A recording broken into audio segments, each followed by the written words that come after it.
자, 전 시간에 돈을 은행은 이제 빌려주려고 할 때 그냥 무턱대고 빌려주진 않겠죠. 예, 자기네들도 어떤 법칙을 정한 다음에 거기에 맞춰서 빌려주려고 할 겁니다. 자, 이번 시간에는 이제 빌려줬겠다. 그러면 이제 회수해야 되겠죠. 예, 근데 예를 들어 1억을 빌려줬는데 나중에 인플레이션이 심해졌다. 그럴 경우는요. 자, 화폐의 가치가 떨어지거든요. 그랬음에도 불구하고 은행 입장에서는 똑같은 이자를 받게 되면 은행은 손해날 수 있죠. 그러니까 어떤 형태로든 은행은 손해 안 보려고 할 겁니다. 그래서 지금부터 이자율과 관련된 얘기, 이자율의 조정 여부와 관련된 얘기를 공부해 보겠습니다. 이자율. 자, 그러니까 1억을 빌려주면서 약정금리는 5%였습니다. 5%. 자, 20년 동안 빌려주기로 했는데 한 3년 정도 지나서 물가가 무진장 올랐습니다. 물가가 무진장 올랐다는 얘기는 화폐의 가치가 오른 거예요? 떨어진 거예요?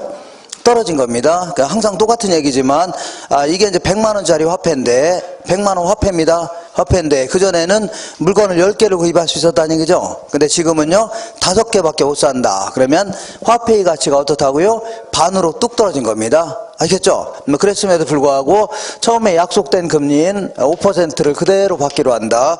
자, 이런 식으로 하는 걸요 고정금리 제도 혹은요 고정이자율 제도 해줍니다.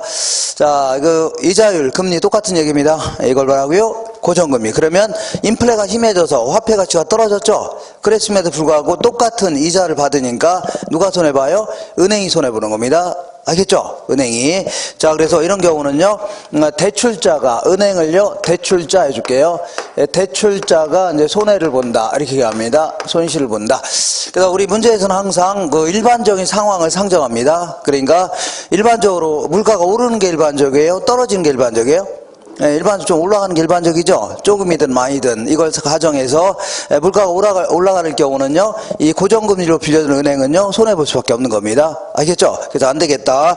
원래 약정금리는 몇 프로였다고요? 5%였는데 요걸 한 7% 정도 올려받겠다는 얘기죠. 이렇게 하는 걸 뭐라고 하냐면 변동금리 제도다. 이렇게 얘기합니다. 변동금리.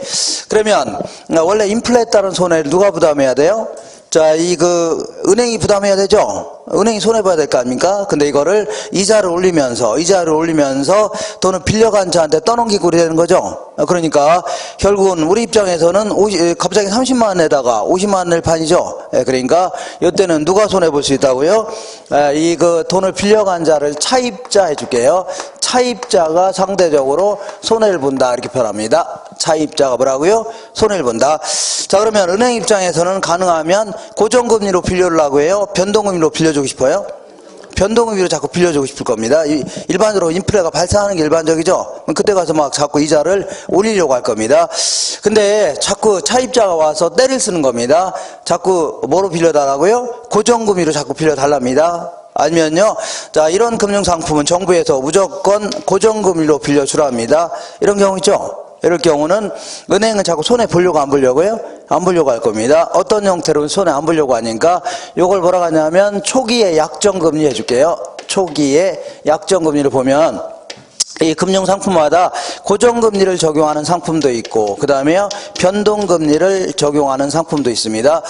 근데 딱 보면은 이따 뭐 가다 물어보시면 아시겠지만 고정금리가 일반적으로 변동금리보다 높습니다. 높아요? 왜 높은가 보겠습니다. 고정금리가 됐든 변동금리가 됐든 어쨌거나 실질금리라는 게 뭐냐면 실질금리라는 것은 앞으로 인플레이션이 전혀 없다는 가정하에 뭐가 없다고요? 인플레가 전혀 없다는 가정하에 물가 상승이 전혀 없다는 가정하에 금융기관이 받고자 하는 이자율 있죠? 이걸 뭐라고요? 실질금리라는 겁니다. 무슨 금리라고요? 실금리. 자, 근데 이거는 인플레가 없다고 가정했는데 실제는 인플레가 발생해요? 안 해요? 하죠. 조금이든 많이든 발생할 거 아닙니까? 그러면 나중에 실제 인플레가 발생하면 그때 가서는요. 얘는 그때 가서 올리면 돼요? 안 돼요? 얘는 그때 가서 올리면 되죠? 얘는 인플레에 따라 조정할 수 있는 금리제도 아닙니까? 그러니까 얘는 그때 가서 올리면 돼요? 안 돼요? 올리면 됩니다. 근데 얘는 그때 가서 올리면 돼요? 안 돼요? 안 됩니다. 얘는 처음부터 만기까지 똑같은 금리를 적용하는 겁니다. 그죠? 그러니까 얘는 아예 나중에 못 건드니까 아예 처음부터 매년 예상되는 인플레율이 있다면 요걸 더해서 책정하려고 할 겁니다. 그죠? 근데 얘는 그럴 필요 있어 없어요? 없다는 얘기입니다. 그러니까 일반적으로 고정금리가 뭐라고요? 변동금리가 높을 수밖에 없어요. 그래서 보통 이제 그 예상되는 인플레까지 반영한 금리를요, 명목금리 이렇게 표현합니다. 명목금리 혹은 뭐라고요? 명목이자율 이렇게 얘기합니다. 자, 그래서 지금부터 이 고정금리와 관련돼서는 이렇게 요 얘기가 반드시 좀 정리가 좀 되셔야 됩니다. 그리고 변동금리와 관련돼서는요, 요 얘기가 좀 정리가 좀 되셔야 됩니다. 이렇게. 자, 어쨌거나 일반적으로 고정금리가 변동금리보다 높다는 거 기억하세요? 높고, 어쨌거나 고정금리는 처음부터 만기까지 20년 동안에 똑같은 금리를 적용하겠다 그런 얘기죠. 이때 고정금리로 해갖고 7%로 적용했다고 치자. 적용해서 20년 동안 빌려주기로 했는데 나중에 한 3년 정도 지나서 시장 평균 고정금리가 5% 내려갈 수 있어 없어요? 있죠. 어떤 사람은 뭐 똑같은 금리를 적용하는 거 아니냐 하는데 그게 아니라 이 3년 전에 고정금리로 빌릴 때는 얼마라고요? 7%였는데 요즘에 새롭게 돈을 고정금리로 빌리는 사람은요 얼마라고요? 5% 빌릴 수 있다는 얘기죠. 연방금리가 내려가고 그러면 우리도 내려갈 수밖에 없는 겁니다. 그래서 자 그러면 자 이 돈을 빌려간 자 입장에서는 어떻게 하다 보니까 7% 빌리긴 했죠. 했어요 안 했어요? 했죠. 근데 이걸 다른 은행에서요 빌리게 되면 5% 싼 이자로 빌릴 수 있는 거죠. 아닌가요? 에라 모르겠다. 다른 은행에서 빌려서 갚으려고 하겠죠. 그래서 요거를 뭐라 하냐면 조기에 상환하려고 한다 이렇게 표현합니다. 조기에 상환하려고 하고 싶을 겁니다. 자, 그래서 어떤 옷장사가 있는데 옷장사가 옷을 팔았는데 20일 내에 가져오면은 환불해 주겠답니다. 그래서 한 19일 정도까지 가만히 있다가 갑자기 20일째 되는 날 옷 들고 와서 환불해 달라면 기분 좋아요 안 좋아요?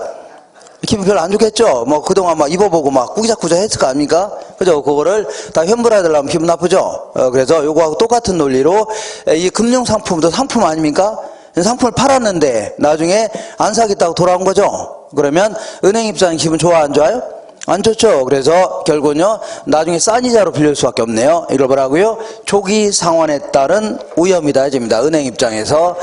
자 그러면 어쨌거나 안정적 수익을 얻으려고 고정금리로 빌려줬더니 얼마 아니다 갚았다는 얘기죠. 그래서 자 요거를 올 때 줄일 수 있는 방법 없냐? 이거는 간단히 해결할 수 있습니다. 이거는 너 왜 만기까지 돈 빌려 가놓기로 해놓고서 일찌감치 갚았냐는 얘기죠. 이거 약속 위반이다. 우리는요, 자, 그 벌금을 부과하겠다는 얘기죠. 이런 걸요, 조기 상환 수수료 해주면 되겠네요. 조기 상환에 따른 수수료를 부과할 테니까 갚으려면 갚으라 할 수 있죠. 이렇게 해서 이제 위험을 줄일 수가 있을 겁니다. 이번엔 거꾸로 해볼게요. 거꾸로. 자, 시장 평균 고정금리가 이제 9% 올랐다고 치자. 이렇게.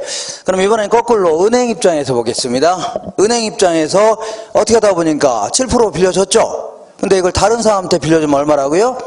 9%의 높은 이자를 받을 수 있는 거 아닙니까? 근데 7%만 받으려고 하니까 이번에는 차입자가 열이 받아요? 은행이 열 받아요? 은행이 열 받겠네요? 그죠? 그래서 이 고정금리 위주로 빌려준 은행들은 죽쓰고 있는 겁니다. 왜냐하면 변동금리로 위주로 빌려준 은행들은 시세에 맞춰서 계속 올렸어 안 올렸어요? 그래서 올렸겠죠. 근데 얘는요, 고정금리 위주로 빌려준 은행들은요, 막 수익성이 악화되는 위험이 따를 수밖에 없는 겁니다. 점점 수익성이 어떻다고요? 악화되는 위험이 생길 수밖에 없다는 얘기죠. 요 부분을 우리 이자율 위험이다 이렇게 표현합니다. 무슨 위험이라고요? 이자율 위험이다. 왜 이걸 이자율 위험이라 하느냐면 이거 다 이자율 위험인데 이 부분을 조기상환 위험 해주는 바람에 이걸 뭐라고요? 이자율 위험 해줍니다. 왜냐하면 요 예상된 인플레에 더 올렸어야 되죠. 이걸 잘못 감안해서 시세에 맞춰서 예상을 좀 잘했어야 되는데 못하는 바람에 생기는 위험이 되는 겁니다. 이걸 뭐라고요? 이자율 위험이다 이렇게 얘기합니다. 정리하세요. 요거 꼭 정리하셔야 됩니다. 이번에는 변동금리와 관련된 얘기를 알아볼게요. 변동금리와 관련돼서는 실제 인플레에 따라 계속 변동시키자 그런 얘기죠. 그런 얘기인데 일단은 이 인플레를 반영하는 방법, 그래서 요거 하기 전에 그 옆에 그 밑에 바로 변동이자를 관련돼서 이런 얘기를 먼저 해볼게요. 요거는 물어볼 가능성은 많지는 않습니다. 이따가 요걸 물어볼 가능성이 있습니다. 여기다 쓰는 거 있죠. 요걸 물어보니까 저는 요거는 간단히 가볍게 좀 하세요. 1억을 빌려주면서 약정금리는요 5%였습니다. 5%였는데 3천만 원은 갚았어요. 한 2년 정도 지나서 얼마 갚았다고요? 3천만 원 갚은 상태에서 물가가 무진장 상승했습니다. 물가가 인플레가 심해졌죠. 그럼 남아있는 금액이 얼마예요? 7천만 원 남아있을 거 아닙니까? 7천만 원에 대해서 물가가 무진장 올랐죠. 그러니까 이자를 올려야 되겠다. 5%를요, 이걸 좀 더 올리겠다. 그런 얘기입니다. 한 7% 이렇게 올리겠다는 얘기죠. 이렇게 하는 건데, 이 이자를 올리는 방법은 크게 한 3가지가 있습니다. 이런 식으로. 자, 먼저, 이거 뭐냐면, 얘는 먼저 가변이자율 제도라는 게 있고, 얘는요, 조정이자율 제도, 세 번째는요, 재협정이자율 제도, 이렇게 3가지 형태로 구분할 수 있는데, 가변이자율 제도가 가장 일반적인 형태입니다. 그러니까, 물가가 올라가죠? 물가가 올라가요, 안 올라가요? 올라가죠? 그러면 이자를 올려야 되겠다. 그런 얘기입니다. 이렇게 하는 걸 뭐라고요? 가변 이자율 제도를 하는 겁니다. 근데 이제 조정 이자율 제도는요, 물가가 올라간다. 그러면 이자를 올려야 되겠다는 얘기죠? 맞죠? 이거 맞는 겁니다. 이거 여기까지 똑같은데, 만약에 물가 외의 다른 요인들이 이자를 올릴 수 있는 건덕지가 있다는 얘기죠? 예를 들어 경기 변동이 너무 심하다든가 아니면요 환율 변동이 심할 수 있죠. 그럼 이런 것도 다 반영하겠다는 얘기입니다. 그러니까 대출자한테 은행한테 보다 많은 재량권이 부여되어 있는 방식이죠. 이걸 뭐라고요? 이거를 조정 이자율 방식이라는 겁니다. 되겠나요? 마지막으로 재협정 이자율 제도는요. 자, 이 일정 기간마다 예를 들어 한 3에서 5년마다 만나서 이자를 협상하는 겁니다. 협상. 그러니까 내가 이제 원금 이자 잘 갚고 있는데 갑자기 은행 직원이 전화가 왔어 안 왔어요? 이것들이 전화가 왜 옵니까? 내가 잘 갚고 있는데 느낌이 좋아요 안 좋아요?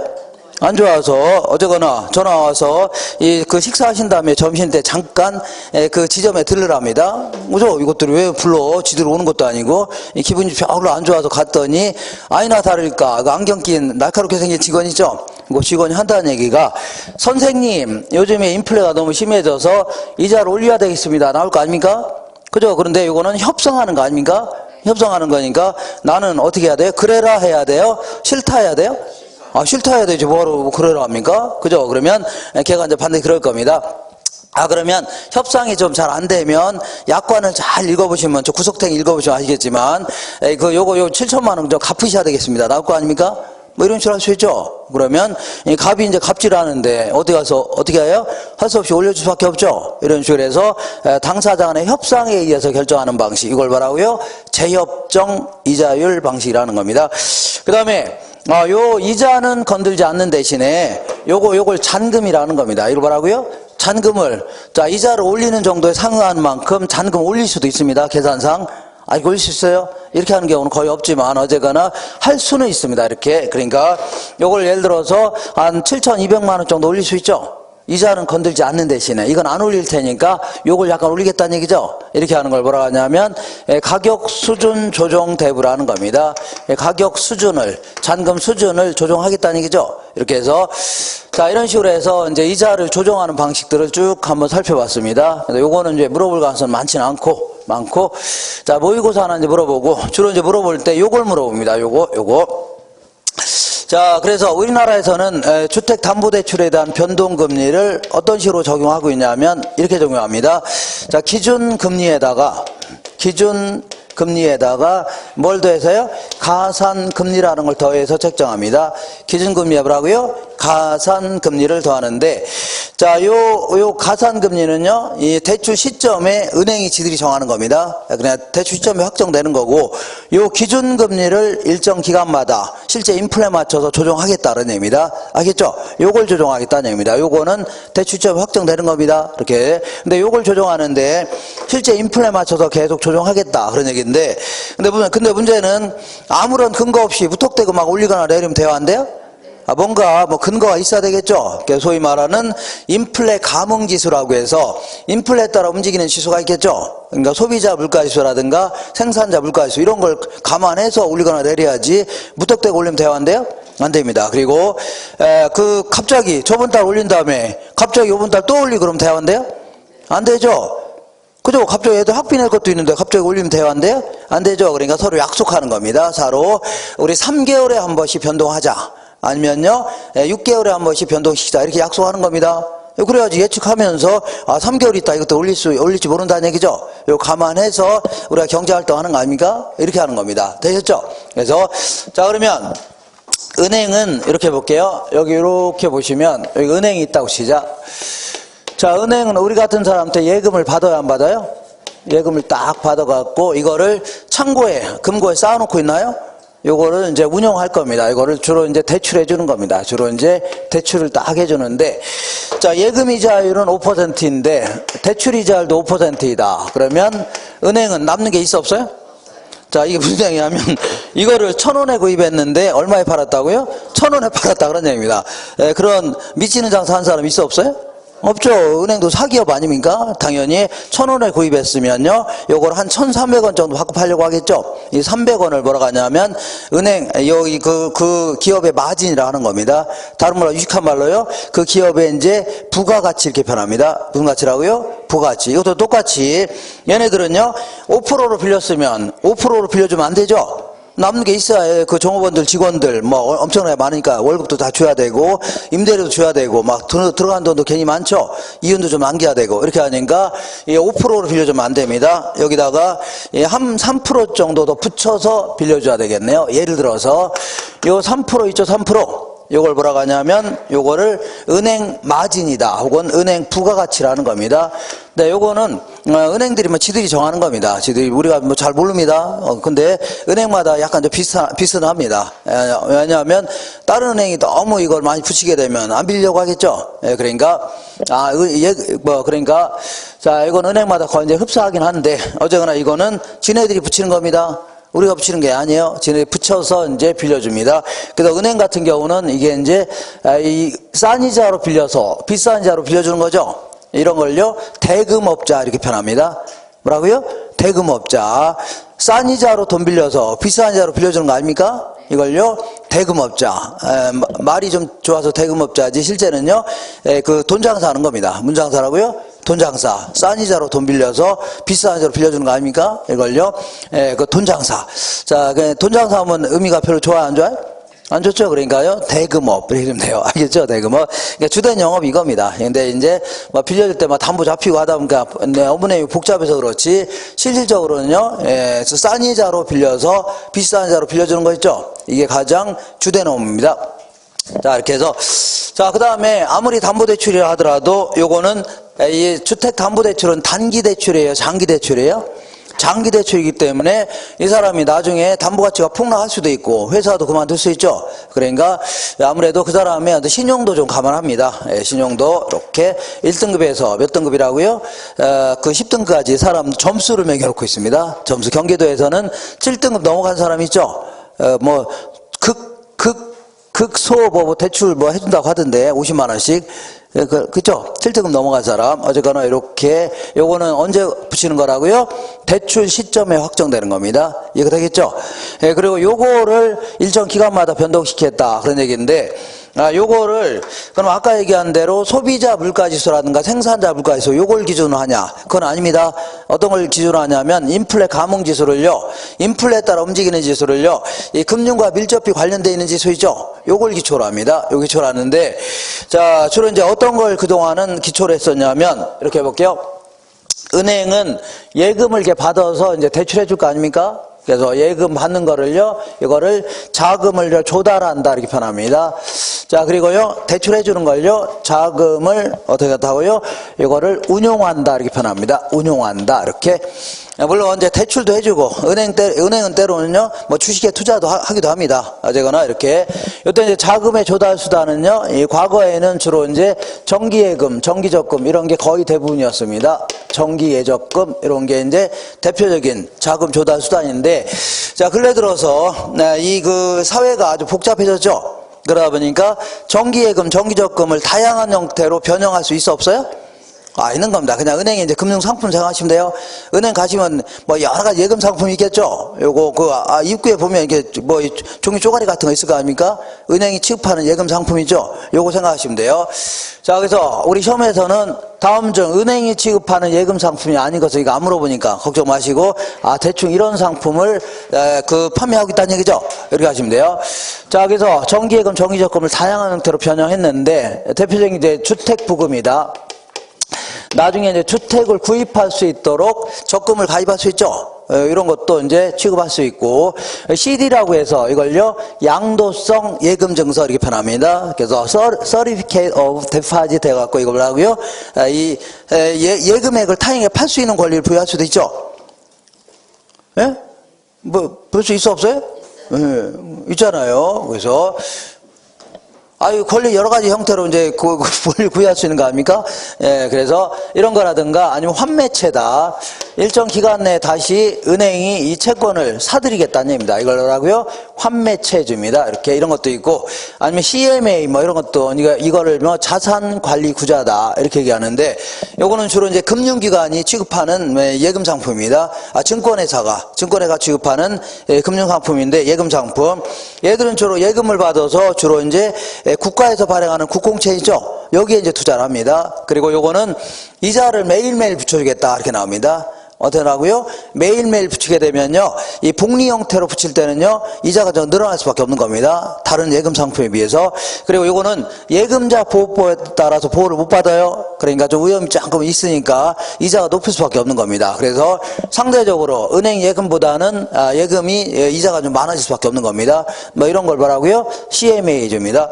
자, 그리고 ELD라고 해서 이런 게 있다 치면 돼요. 이거는요, 뭐 주가 지수에 연동시켜서 자, 이거 판매하는 이거 예금 상품인데 만약 주가가 막 올라갔다는 얘기죠. 그러면 이자를 좀 높이겠다는 얘기입니다. 주가가 떨어지면요, 그 이자를 좀 낮추겠다는 얘기죠. 이렇게 해서 이런 식으로 예금 받은 거를 얘들이 주식에 투자해 갖고 거기서 생긴 이득 있죠. 요걸 따라서 이제 이자를 약간씩 변형하겠다는 얘기입니다. 이걸 뭐라고요? ELD다. 자, 그리고 각종 뭐 금융 채권들이 있을 겁니다. 이런 거. 그러니까 이거 시험에서 물어본 건 아니니까 자, 이렇게 다양한 형태의 뭘 취급한다고요? 예금 상품을 취급한다는 얘기죠. 이렇게 이때 옛날에는 주로 이제 양도성 예금증서 요거 이쪽으로 오겠습니다. 자, 과거에는 주로 이제 양도성 예금증서의 시세 금리 있죠. 요걸 기초로 해서 그 기준금리를 정해라 이렇게 했었습니다. 알겠죠? 기준금리를 뭐라고요? 정해라.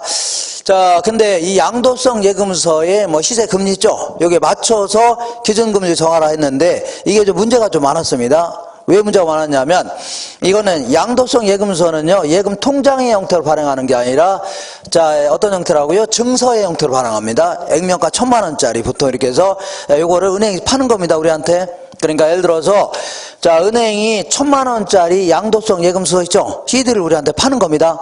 팔아요. 근데 팔 때 어떻게 파냐면 예를 들어서 한 9,800만 원 정도 받고 980만 원 받고 팝니다. 얼마 받고 판다고요? 1,000만 원짜리를 980만 원을 받고 파는 겁니다. 이렇게 한 다음에 만기가 예를 들어 3개월이라면 3개월 있다가 우리가 양도성 예금서 들고 와요, 안 와요? 은행이 들고 오겠죠. 그러면 액면가가 뭐예요? 그 양도성 예금서에 써 있는 금액 있죠. 이게 1,000만 원입니다. 1,000만 원 내주는 겁니다. 이렇게. 자, 그러니까 은행 입장에서는 자 볼게요. 나 이 양도성 예금서 팔면서 980만 원 들어왔죠. 그리고 나중에 3개월이 있다가 1,000만 원 내주는 거죠. 그러면 3개월 동안 얼마를 더 준 거예요? 20만 원 더 준 거 아닙니까? 20만 원이 3개월치 이자가 되는 겁니다. 요거를요, 연이자로 환산한 금액이죠. 요거를 매일매일 저녁 때 4시에 문 닫아요? 안 닫아요? 은행도 문 닫죠. 문 닫은 다음에 매일매일 그날 발행했던 양도성 예금증서 있죠. 요거에 금리를 평균 낸 거를 매일매일 시중은행들은 그 금융투자협회라는 데다가 보고해야 됩니다. 보고해야 돼요. 그러면 걔네들이 여러 은행에서 받은 양도성 예금서 금리 있죠. 요걸 평균 냅니다. 평균 내서 매일매일 저녁 때 자, 금융투자협회 홈페이지에 올려놓습니다. 그냥 듣기만 하세요. 자, 우리 시험에서는 여기까지 써 있는 것만 물어봅니다. 더 이상 안 물어보니까 지금부터 하는 거는 이제 참고 삼아 듣기만 하세요. 듣기만. 그래서 매일매일 홈페이지에 올려놔 안 올라요? 올려놓으면 얘들은 보통 이제 3개월에 한 번씩 변동하자 해줍니다. 몇 개라고요? 3개월에 한 번 변동하게 되면 3개월 지나죠? 그럼 지나서 이제 그 금융투자협회 홈페이지에 열어보면 금리가 적혀있어 안 적혀있어요?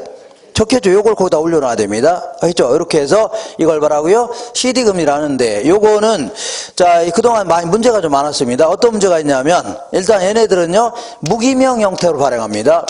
자, 무기명이 뭐냐면 자, 이 양도성 예금서에 우리 사람 이름이 적혀있어 안 적혀있어요? 안 적혀 있습니다. 그냥 갖고 있는 사람이 이제 받을 권리가 있는 겁니다. 그러다 보니까 얘네들은 주로 자금 세탁료로 주로 쓰는 게 이겁니다. 기업들이 뭐라고요? 작은 세탁을 쓰고, 그리고 얘네들은 예금자 보호법에 따라 보호를 못 받습니다. 그리고 또한 이 많은 금융상품에 CD가 차지하는 비중이 상당히 작아요. 이 작은데도 불구하고 이거를 인플레를 감안한 기준금리를 정하는 것은 상당히 문제가 있었습니다. 그동안 문제가 있었어요. 그래서 그리고 특히 문제가 되는 게 어떤 게 문제냐면, 자, CD 금리를 적용했을 때는 이렇게 보통 이제 3개월에 한 번씩 변동하자 그랬는데, 이거는 만약에 양도성 예금서의 수요가 증가했다 그러면 금리가 팍팍 올라갈 수 있다는 얘기죠. 그리고 만약에 정부에서 규제 같은 게 많아지면 팍 떨어질 수 있습니다. 그러니까 금리 변동폭이 너무 컸습니다. 너무 커서 기준금리를 정하는 건 좀 문제가 있었습니다. 이렇게 하시면 돼요. 다만 이런 경우에도 우리 입장에서는 좋은 점이 있겠네요. 어떤 경우 좋을까요? 올라갈 때가 좋을까요? 떨어질 때가 좋을까요? 떨어질 때. 떨어질 때는 한없이 떨어지죠. 우리 입장에서 거저 이자를 거저 몇 프로 안 되는 거 줄 수도 있겠네요. 이런 장점은 있겠지만 올라갈 때는 한없이 올라갈 수 있죠. 이렇게. 그러니까 떨어질 때가 이제 우리한테는 유리할 수 있겠네요. 어쨌거나 이게 이제 상당히 금리 변동이 너무 크고, 자, 이 어떤 실제 인플레를 CD가 이제 반영하기는 곤란했다는 얘기입니다. 그래서 요즘에는요, 자, 이렇게 볼게요. 은행이 이러한 금융상품을 조달해요, 안 해요? 예금상품 조달하죠? 그럼 조달하면 그냥 조달해요? 뭔가 대가를 줘야 돼요? 대가 줘야 될 거, 이자 줘야 될 거 아닙니까? 이렇게. 자, 요 이자를, 요 이자를 뭐라 하냐면 자금 조달 비용이라는 겁니다. 뭐라고요? 자금 조달 비용. 요거를 영어로는요, 이렇게, cost of fund라는 겁니다. cost of 뭐라고요? 펀드. 그래서 우리 시중은행 중에 9개 은행 있죠? 주변 은행은 다 해당됩니다.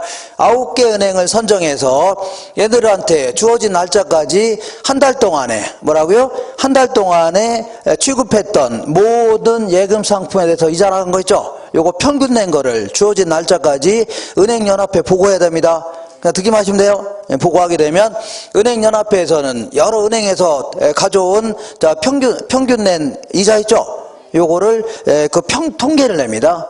통계를 내갖고 매달 15일 날 은행연합회 홈페이지에 올려놓습니다. 어디에 올려놔요? 홈페이지에 올려놓으면 보통 얘네들은요 6개월 아니면 9개월 아니면 12개월 앞씩 변동하자 이렇게 얘기합니다. 그렇게 해서 작성해 놓은 걸요 코스트 오브 펀드 인덱스다 해서 이걸요 코픽스 해줍니다. 뭐라고요? 코픽스. 자, 그래서 그걸 가지고 금리를 조정. 그래서 만약에 6개월에 한 번씩 변동하기로 했다는 얘기죠. 돈 빌려간 자고. 그러면 6개월 지나면 홈페이지에 은행연합회 홈페이지 들어가면 금리가 적혀있어 안 적혀있어요? 적혀있죠. 그걸 여기다 올려놔야 됩니다. 이걸 뭐라고요? 코픽스라는 겁니다. 이렇게. 자, 이런 식으로 이제 기준금리 정하는 얘기죠. 그래서 우리 시험에서는 요즘에는요 CD 금리하고 코픽스 있죠. 두 가지를 혼용해서 사용하고 있다. 이렇게 말하시면 돼요. 뭐라고요? 혼용해서 사용하고 있다. 이렇게 하시면 돼요. 그래서 얘는요, 모든 자금 조달에서 이자라고 한 거 있죠? 요걸 기초로 하기 때문에 아무래도 금리 변동폭은 크지는 않겠네요. 이렇게 낮을 수밖에 없는 겁니다. 이런 식으로. 그러다 보니까 얘 때는요, 금리 상승기 때는 얘는 한없이 올라갈 수 있죠? 근데 얘는요, 조금밖에 안 올라가니까 상승기 때는 아주 유리할 수 있다. 그런 얘기입니다. 이해가 되겠죠? 그리고 이거는 참고입니다. 참고. 우리 시험 목적으로는 뭐라고요? 요것까지만 기억하세요. 여기 CD하고 뭐라고요? 코픽스 두 가지를 혼용해서 사용하고 있다는 얘기죠. 이렇게 마시면 돼요. 어떤 대출 상품은 요걸 적용하고 어떤 건 요걸 적용한다는 얘기죠. 이렇게 마시면 돼요. 그리고 참고로 이 코픽스를 적용하는 방식은 크게 두 가지가 있습니다. 이렇게. 자, 요거를요, 금리 하락기 때라고 하는 겁니다. 금리 뭐라고요? 하락기. 요걸요, 금리 상승기라고 할게요. 상승기. 요거는 두 가지 형태로 운영하는데, 만약에 신규 취급액 기준이죠? 요거는 최근 한 달 정도에 취급한 예금 있죠? 그죠? 요거 평균 낸 걸 뭐라고요? 신규 취급액이라는 거고, 잔액 기준은요, 예금 상품 중에 아주 한 5년 전에 예금 받은 것도 있어 없어요? 지금도 아직 안 갚은 것도 있겠죠? 오래전에 예금 받은 거 있을 거 아닙니까? 그래서 잔액 기준은요, 예전에 예금 받은 것도 다 합쳐서 평균 내는 겁니다. 그러니까 신규 취급액 기준은요, 금리 하락기 때는 최근에 예금 받은 거 있죠? 최근 한 달 동안 예금 받은 거 있을 거 아닙니까? 이거 금리가 높아요, 낮아요? 낮겠죠? 하락기 때니까. 그죠? 그러면 요걸 평균 내니까 금리가 낮을 수밖에 없는 겁니다. 근데 잔액 기준은요, 예전에 예금 받은 것도 다 평균 내는 거죠? 높은 거 낮은 것도 합쳐서 평균되니까 약간 높을 수밖에 없는 겁니다. 그러니까 금리 하락기 때는요, 신규 취급액 기준이 유리합니다. 뭐가 유리하다고요? 이거 시험에 안 물어보니까 걱정 마세요. 뭐가 유리하다고요? 신규 취급액이 유리합니다. 상식적으로 알고 계세요. 근데 이제 상승기 때는요, 신규 취급액은 이렇게 최근에 한 달 동안에 예금 받은 거 있죠? 요거니까 금리가 높아요, 낮아요? 높을 수 있죠? 근데 잔액 기준은 옛날에 예금 받은 것도 합쳐서 평균 내는 거 아닙니까? 그러니까 약간 올라갈 수밖에 없습니다. 그러니까 약간 내려갈 수밖에 없죠? 옛날에 낮은 것도 평균 내니까. 그죠? 그러니까 이때는요, 잔액 기준이 우리 입장에서 유리합니다. 뭐가 유리하다고요? 잔액 기준. 근데 우리가 뭐 금리가 하락기 때인지 상승기 때인지 알아요, 몰라요? 자, 어떻게 합니까? 그거 어떻게? 맨날 이 바닥에 있는 것도 아니고, 그죠? 뭐 공부하려나 바쁘고, 술도 마셔야 되고, 그죠? 애들도 놀러도 다녀야 되고, 원칙 이런 거 하락기인지 상승인지 알아요, 몰라요? 모릅니다. 그냥 이런 게 있다 정도 하시면 돼요. 되겠죠? 이렇게 해서, 자, 지금까지 한 거를 그 문제를 통해서 확인해 보겠습니다. 자, 어디를 볼 거냐면요. 164페이지 딱 중간에, 자, 뭐 이런 거보다는 그 중간에 대출자 입장에서의 변동금리죠. 이런 걸 잘 정리하시면 됩니다. 자, 변동금리는요, 금리 조정 주기가 짧으면 짧을수록 유리하다. 그 뭐냐면, 예를 들어, 1년에 한 번씩 변동하기로 했다. 그러면 1년 동안에는 인플레가 심해져도 못 건들죠? 그죠? 그러니까, 근데 만약에 3개월에 한 번씩 변동하기로 했다. 그러면 툭 하면 변동할 수 있죠? 그러니까 이게 금리 변동 주기가 짧으면 짧을수록 유리합니다. 누구 입장이라고요? 은행 입장에서는.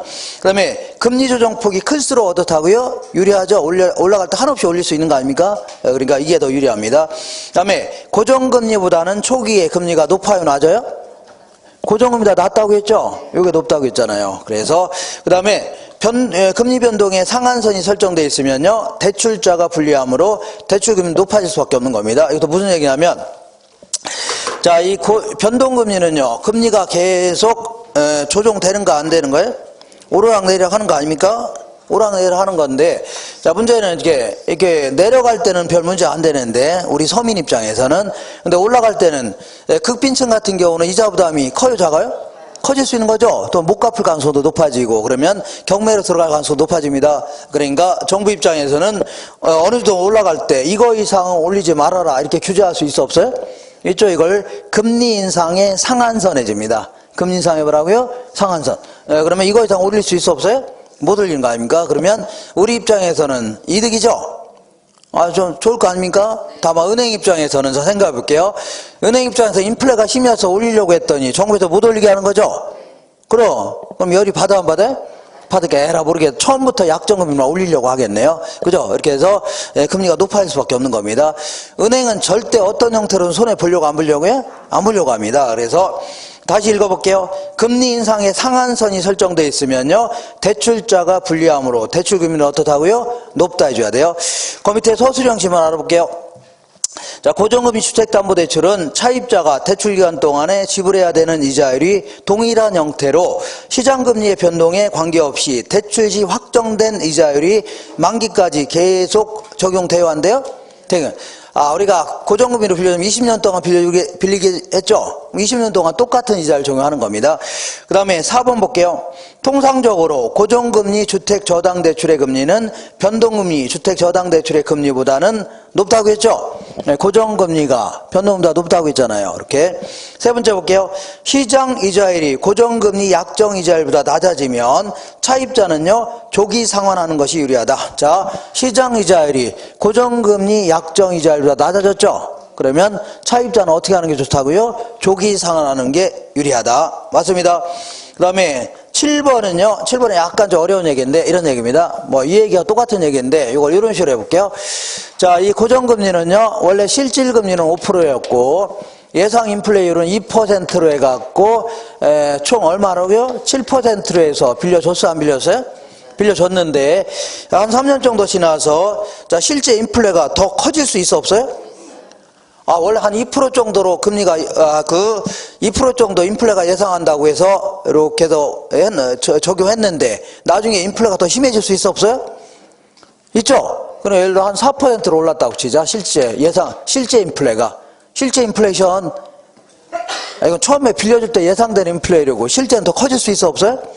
그런다고 해서 얘는 건들 수 있어 없어요? 얘는 못 건드니까 결국 은행이 먹는 이자율이 요거니까 은행이 먹는 이자율이 3% 줄어드는 겁니다. 그죠? 이렇게. 자, 요거 볼게요. 자, 어디냐면 7번 보겠습니다.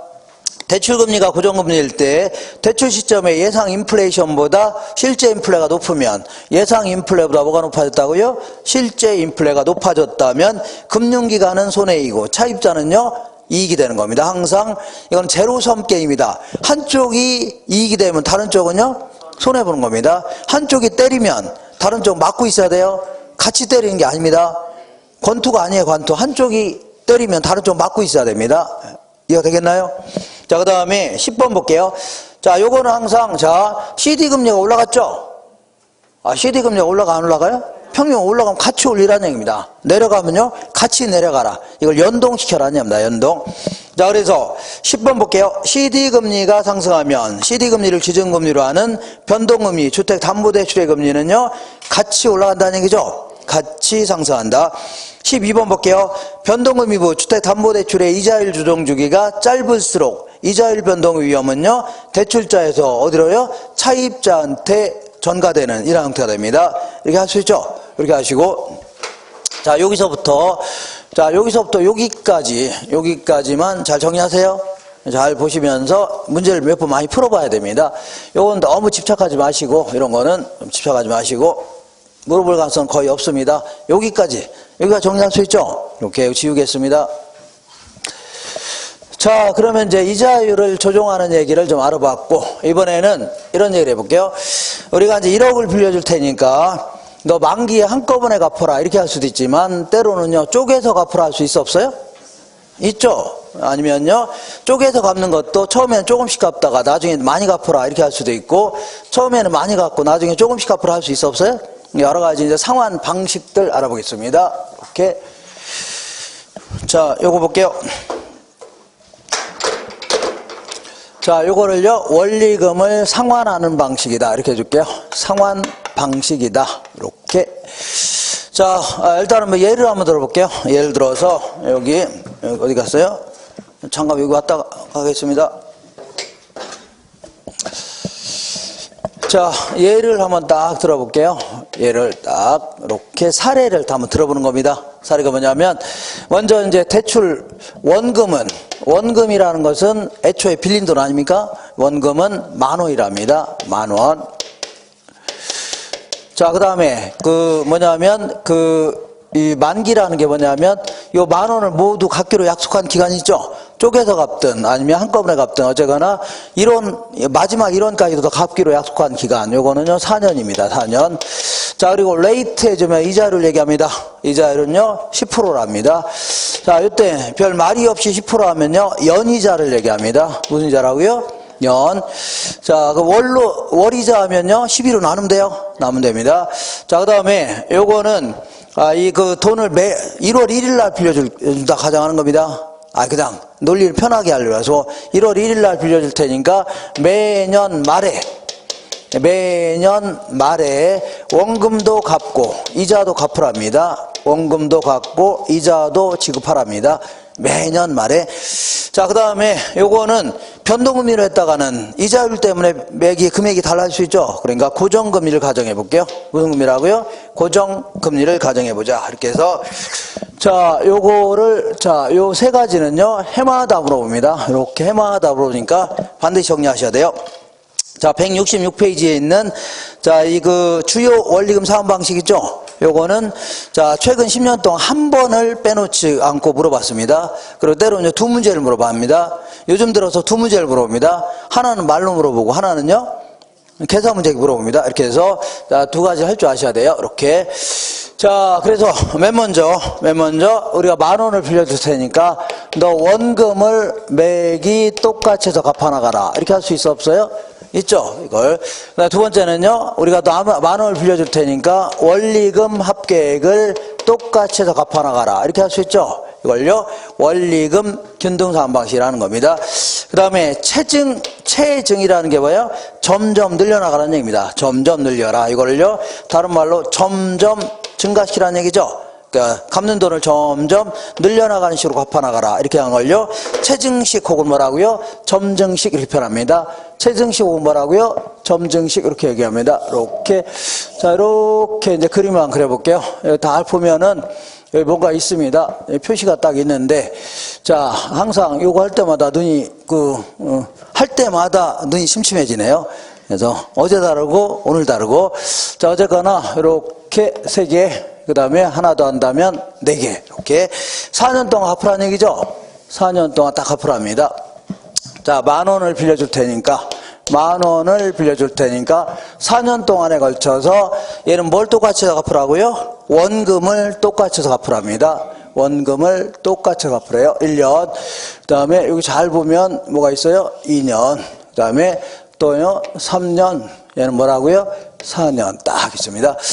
자, 그래서 요거는 이렇게 1년.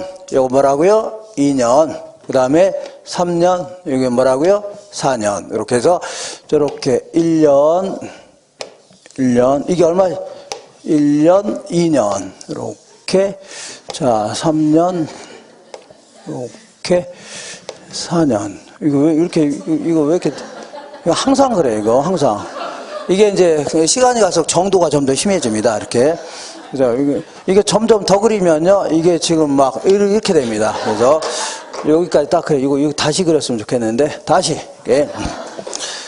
자, 이거 다시 시도했다가 더 망신 나갈 것 같은데. 이렇게. 천천히 그려야 돼. 이렇게. 이렇게 삐딱하기 전에 이렇게. 자, 거의 자로 잰 듯하지 않습니까? 이렇게. 자, 이게 얼마씩이냐면, 네, 10,000원을 4년 동안 거쳐 똑같이 나눠 갚으라는 얘기죠? 그럼 얼마씩 갚으면 돼요? 2,500원씩 갚으면 될 거 아닙니까? 그래서 2,500원씩 갚아라. 이렇게 하는 걸요. 이걸 원금을 균등해서 갚으라는 얘기죠? 말 그대로 원금을 똑같이 갚으라는 얘기입니다. 이렇게. 알겠죠? 이렇게. 자, 그러면 이자는 항상 원금 중에 남아있는 금액에 이자가 붙는 겁니다. 그죠? 예를 들어 1억을 빌려줬는데, 이거 9천만 원 갚았습니다. 얼마 남아있어요? 1,000만 원 남았을 거 아닙니까? 1,000만 원에 대해서 이자를 붙는 겁니다. 그리고 항상 이자는요, 이용 기간 동안에 이자를 붙는 겁니다. 10,000원을 빌렸는데 1년 지났죠? 그럼 1년 빌려쓴 거 아닙니까? 1년 이자를 내야 된다는 얘기입니다. 알겠죠? 그러니까 첫 해는 갚은 돈이 있어 없어요? 없죠. 그러니까 10,000원을 1년이 지났으니까 1년 이자 내야 돼, 안 내야 돼요?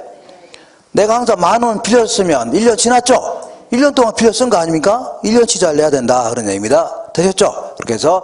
자, 그러면 얼마라고요? 이렇게. 자, 10,000원 곱하기 10% 하면 얼마요?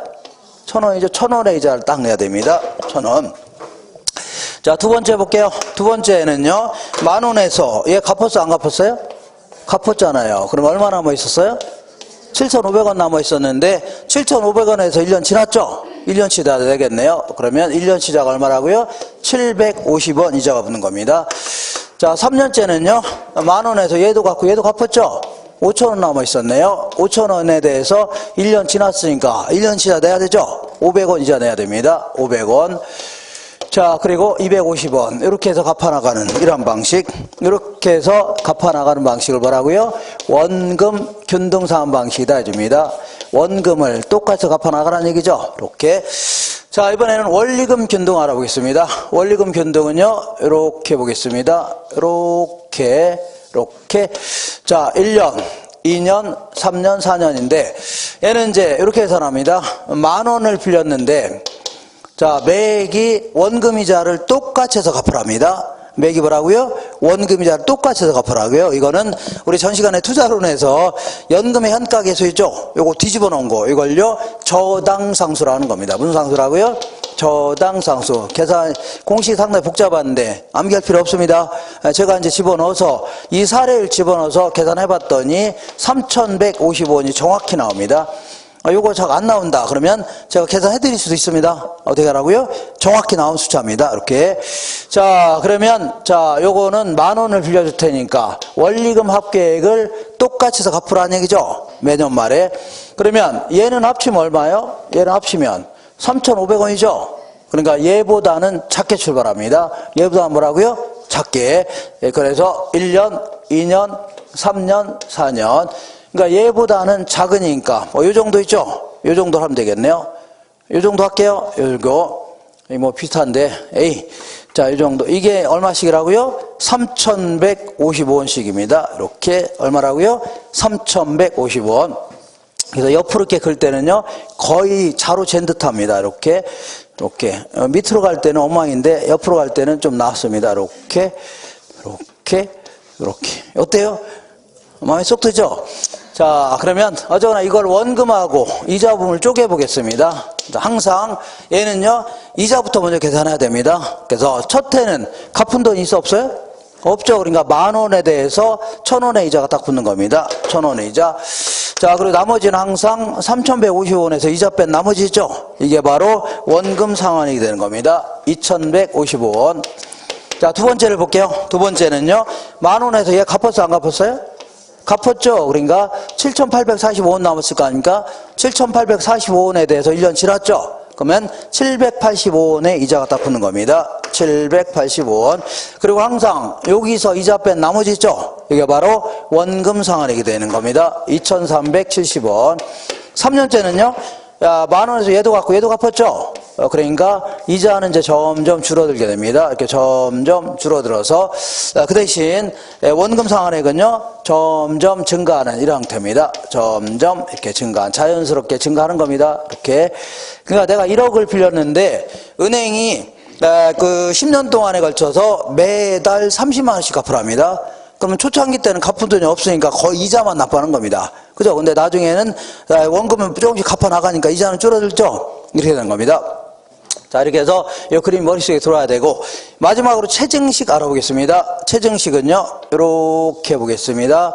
1년, 2년, 3년, 4년인데, 자, 10,000원을 빌려주겠다. 10,000원을 빌려줄 테니까, 얘는 어떤 법칙에 따라 갚으라 그게 아니라 얘는요 약속을 이렇게 하는 겁니다. 약속을 금융기관의 약속을 이렇게 하는 겁니다. 1년, 2년, 3년, 4년인데 너 첫 해는 300원만 갚으랍니다. 얼마 갚으라고요? 300원만 원금 중에 300원만 갚으래요. 원금 중에 약속할 수 있죠.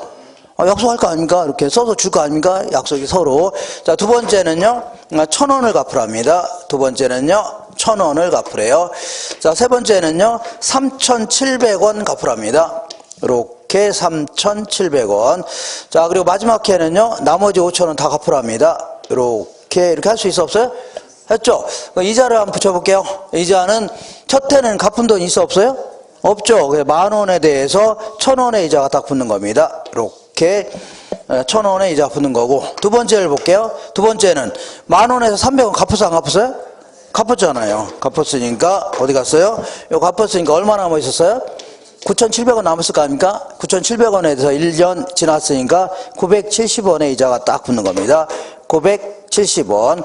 3년째는요 10,000원에서 얘도 갚고 얘도 갚았죠?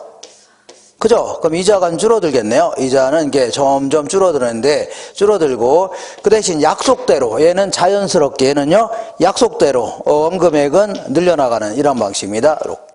이렇게 해서 다 갚아나가는 이런 방식인데, 자, 일단은 요 세 가지가 머릿속에 딱 들어와야 됩니다. 맨 먼저 기억할 것은요, 대출 초기에 원금 상환액이 가장 많은 게 어떤 거예요? 원금이 가장 작은 게요? 체증식입니다. 그리고 얘는 항상 중간입니다. 중간이에요. 자, 그리고 원리금 지불액도 마찬가지입니다. 대출 초기에 가장 많은 게 어떤 거예요? 원금 가장 적은 게요? 체증식입니다. 되셨죠? 그리고 요거 좀 기억하셔야 돼요. 그래서 항상 이걸 물어봅니다. 만기가 30년인데 한 3년 정도 지나서 조기 상환 하려고 합니다. 3년 정도 지나서 뭘 하려고요? 조기 상환 하려고 할 때 남아있는 대출 잔액이 가장 작은 게 어떤 거예요? 어떻게 없어요? 가장 많이 갚은 게 이거죠? 가장 작은 게 이거밖에, 이거가 되냐? 이거 세 가지 비교해 가면서 물어봅니다. 비교하니까 반드시 하셔야 돼요. 자, 그리고 요건 아무래도 누구한테 적합하냐면 젊은 소득층에게 적합하다 이줍니다. 젊은 소득층. 그러니까 만기 한 30년이라면 말단일 때는 돈 많이 못 벌죠? 조금만 갖고 대리 달고 과장 달고 부장 달 때 많이 갚으라는 얘기죠. 그죠? 그러니까 젊은 소득층에게 상당히 유리하다 이렇게 할 수 있겠네요. 그죠? 이렇게. 근데 문제는 젊은 소득층에게 유리한 건 맞는데 문제는 은행 입장에서 볼게요. 은행 입장에서는 얘는 거의 초창기 때는 원금은 거의 안 받고 이자만 받는 거죠. 만기가 30년이라면 초창기 때는 거의 뭐만 받아요? 원금은 안 받고 이자만 받는 거 아닙니까? 그죠? 그러다고 해서 한 20년 정도 지났다고 치자.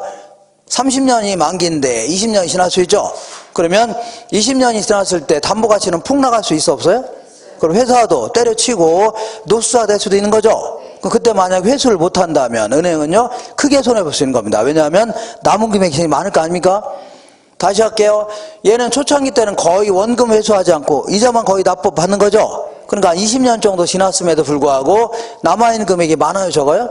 많죠. 그러니까 은행은 좀 만약에 그때 회수를 못한다면요 크게 손해볼 수 있다는 얘기입니다. 이거 되겠죠? 그래서 얘는요 원금 회수 위험이 상당히 크다 이렇게 표현합니다. 원금 회수 위험이 크다 해줍니다. 근데 예를 볼게요. 원금 균등은요 초창기 때부터 원금을 착착 회수해 나가는 거죠.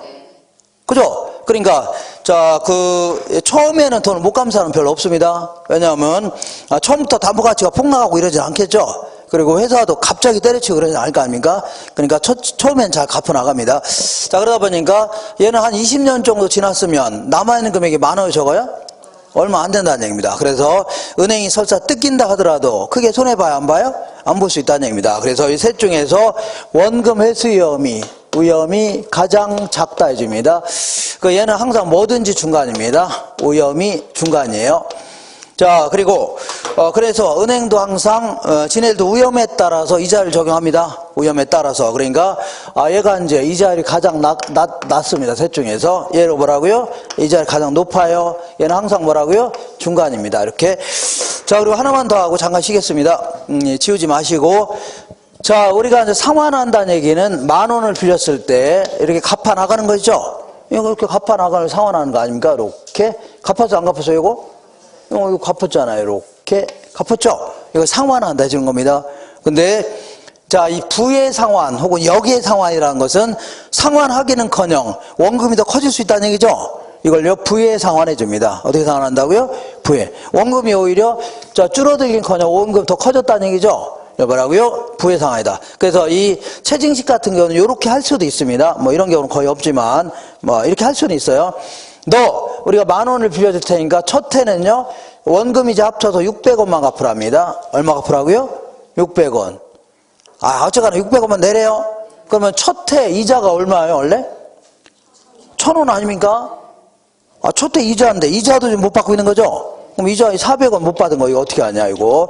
그럼 이 400원 못 받은 거 은행이 손해 볼 것 같아요? 은행이 무슨 자선학과니까 이거 손해보게. 그죠? 그래서 요 400원은요, 여기에 올라가는 겁니다. 그러니까 얘는 혹이 하나 더 붙어야 안 붙어요? 붙습니다. 그래서 그 다음에는요, 그 다음 연도 여기다 이자를 적용하는 겁니다. 이런 식으로 오히려 원금이 더 커질 수 있어 없어요? 이걸요, 부의 상환이라는 겁니다. 무슨 상환이라고요? 부의 상환. 그래서 이런 게 있을 수는 있다 해줘야 돼요. 있을 수 있다. 그래서 요거 지우지 마시고 요걸 기초로 해서 문제도 풀고 할 거니까 그런 줄 아세요? 잠깐 쉬었다 하겠습니다. 그냥 놔주세요.